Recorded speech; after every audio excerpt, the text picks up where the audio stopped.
Marami pa akong pangarap. 21 pa lang ako, marami pa akong gustong gawin sa buhay. So anong sinasabi mo?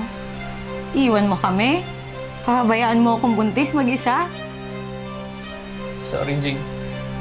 Pero kailangan ko muna ng time, tsaka space. Anong time and space, Floyd? Ano sinasabi mo? Sorry. Floyd! Saan ka pupunta? Floyd! Hoy, girl! Beses! Ako ano na? Ano yung sasabihin mo? Hindi na ako makapaghintay. Ngayon mo na, chika. Dali na. Ito na nga, Besh. Tagal ko nga kasing tinago to. Pero ngayon kasi, sure na ako. Oh my gosh, sige na. Ano ang secret ng pretty twinnie ko? Besh, buntis ako.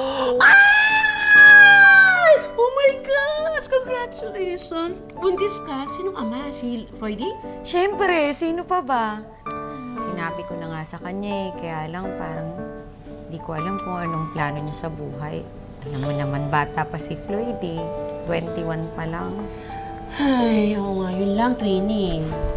Handa na kaya siya sa mga responsibilidad. Pero alam mo, basta whatever happens, andito lang ang iyong sister power, twinnie, okay? Siyempre naman, no? Kaya nga ikaw yung unang-unang taong sinabihan ko. Kasi alam ko ikaw lang yung nandyan. At hindi ko to kakayanin kung wala ka, no? Well, definitely help you. Sana ano siya, baby girl, para Powerpuff Girls na tayo! Loka-loka! Ay, excited na ako. Namiss kita, mahal. Ang tagal-tagal mo naman umuwi.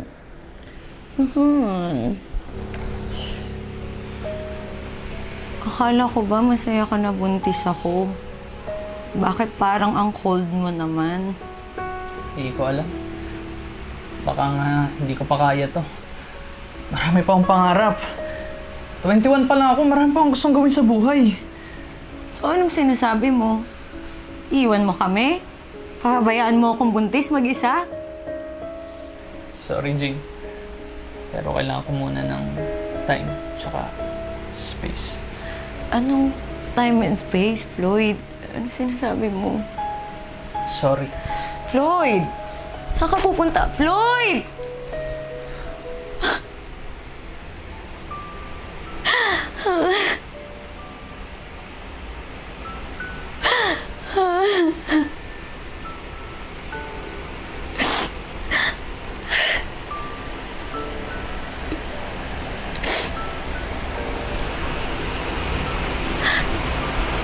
Hello, Twinnie. Pwede mo ba akong puntahan?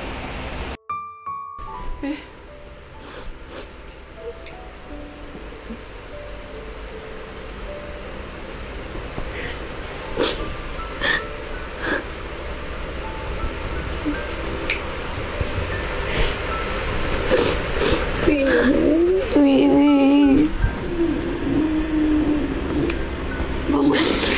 Twinnie, sabi ko naman kasi sa'yo, di ba? Huwag ka mag-alala, nandito naman ako. Nandito naman si Twinnie. Huwag ka nang umiyak. Bakit ganun, Twinnie? Mahal na mahal ko siya. Bakit niya kami iniwan? Twinnie, kaya mo yan.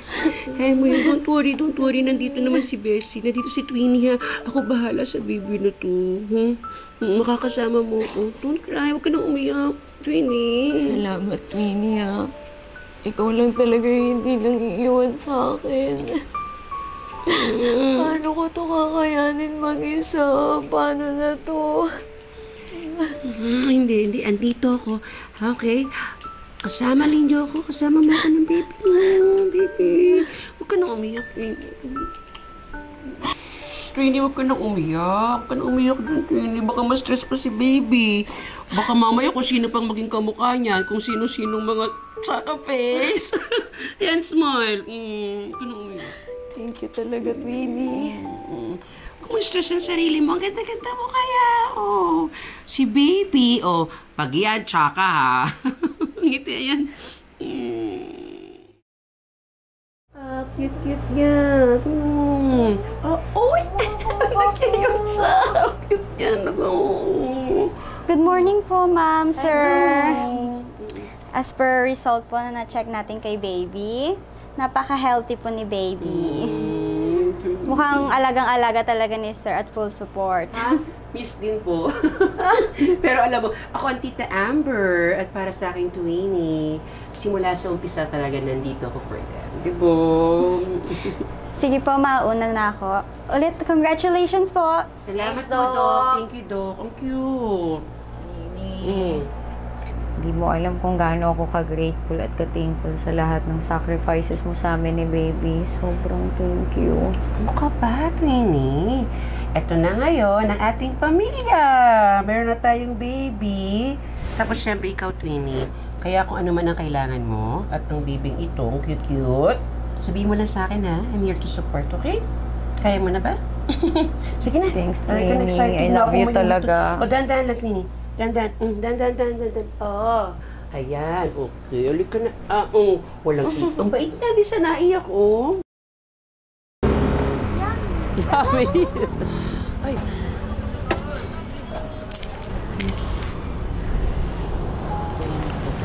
Kala ko ba tito ka lang? Ba't parang ikaw na rin yung naging tatay? Floyd, di ba, sinabi ko naman sa'yo, para sa Twinnie ko at para sa kanyang baby, gagawin ko ang lahat. Hindi ito usapin na pagiging tatay, usapin ito na pagiging mabuting kaibigan. Lloyd, hindi ka ba nahihiya sa ginagawa mo? Nasaan ka ba nung kailangan ka namin ng anak mo? Hindi mo ba alam kung gaano kahirap magbuntis mag-isa? At yung nilalait mo ngayong Twinnie ko, siya yung nagsakripisyo sa amin. Nagpalakas ng loob ko nung iniwan mo kami. Jane, huwag ka naman ganyan. Nabigla lang ako. I mean, ang bilis lang kasi ng mga pangyayari. Tapos, umasta pa siyang tatay, di naman siya straight na lalaki. Lloyd, naririnig mo ba yung sinasabi mo? Yung nilalait mo lang naman, siya lang naman yung nag-iisang taong tumayong ama para sa anak ko na dapat anak natin. At saka Floyd, hindi naman ito usapin na pagiging tatay. Hindi sa pinapalitan ko yung role mo bilang tatay. Usapin ito dahil mahal ko ang kaibigan ko, mahal ko si Twinnie. Kung hindi mo kaya maging responsabling ama, pues sana huwag ka naman manira ng iba. Aha. Pasensya na. Siguro nga hindi ko talaga naintindihan noon. At baka nga hindi pa talaga ako handa. Sana, Floyd, hindi ka lang bumalik kung ganyan lang rin yung gagawin mo. Kung gusto mong bumawi sa amin, simulan mong magpasalamat kay Amber na siyang tumayong tatay ng anak natin na dapat ikaw yun.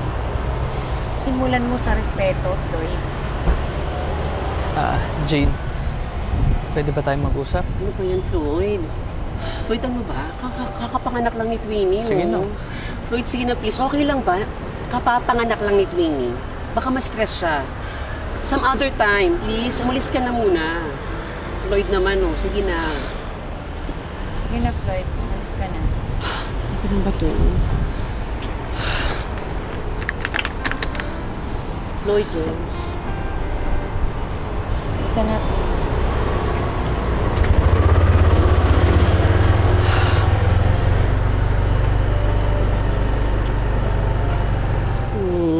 Twinnie, hindi ko alam kung paano magpapasalamat at susuklian lahat ng kabutihang ginawa mo sa amin ng anak ko. Ano ka ba, Twinnie? Hindi mo naman kailangan suklian lahat-lahat na binigay ko sa inyo. Sobrang love kita.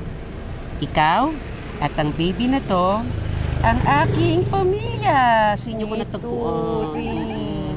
Thank you. Kaya pala sabi nila, hindi lahat ng bayani may kapa. Minsan, lipstick lang at magaling magpatawa. I love you, Twinnie. I love you too, baby. Ay, baby. Ayun, oh. Kamukha mo siya. Anong ininim mo? Yummy! Yummy! Yummy, baby.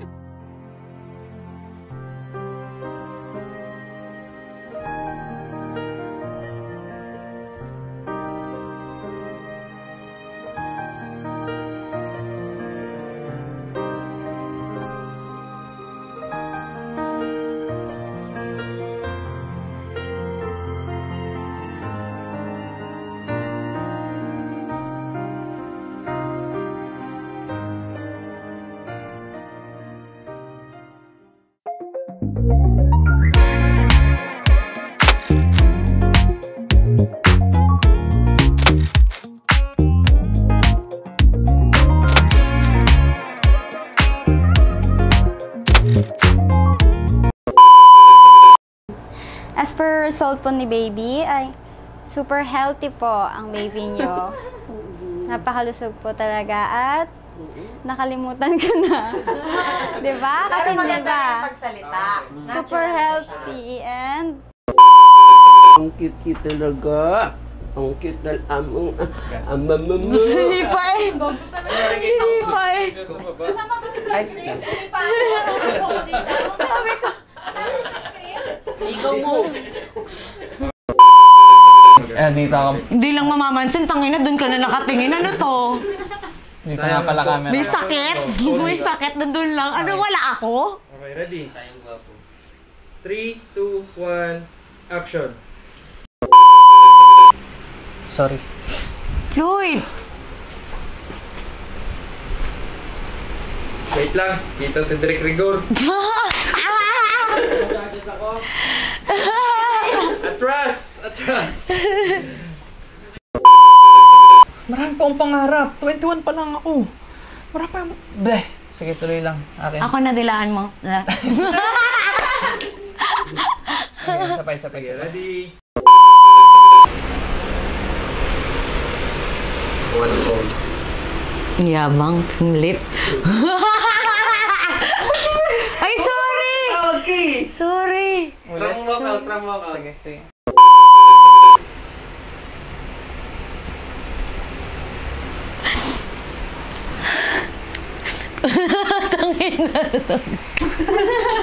Bakit?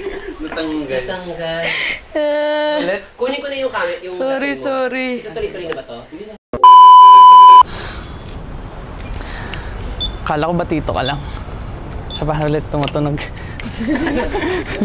Ano sa sabog, babe?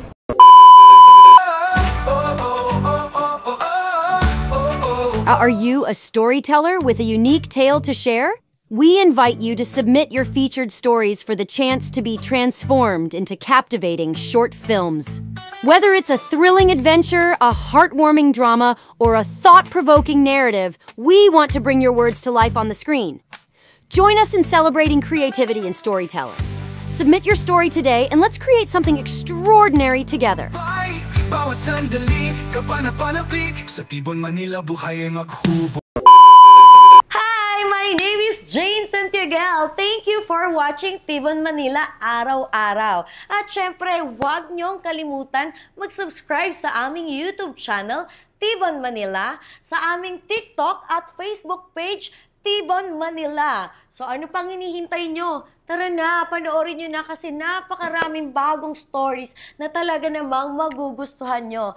Dahil dito sa Tibon Manila, ang saya'y walang katulad. Sa Tibon, Manila, buhay ay masaya. Kasama ang bagata, wala kasi saya. Sa bawat tulog at galaw, magkasama tayong lahat. Tibon, Manila, walang pag-aalila.